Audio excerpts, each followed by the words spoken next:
लासलगाव बाजार समितीमध्ये 19/6/2025 रोजी 2250 असा उंच बाजार भाव निघाला आहे। माल पाहू शकताय, ट्रिपल पत्ती माल आहे। माल खूप सुंदर आहे। कुठले काका तुम्ही? रुईचे आहे। शेतकरी आणि घरगुती बी आहे। नेहमी बाजार समितीमध्ये आल्यानंतर त्यांचा हा माल उंचातच असतो। माल खूप सुंदर आहे, आपण सगळे बघू शकताय। आंबू चायना भी होते।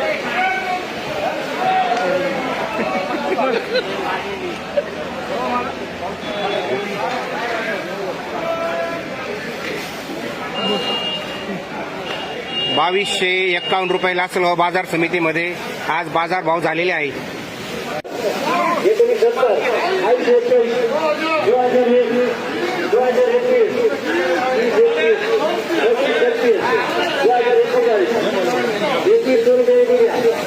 2021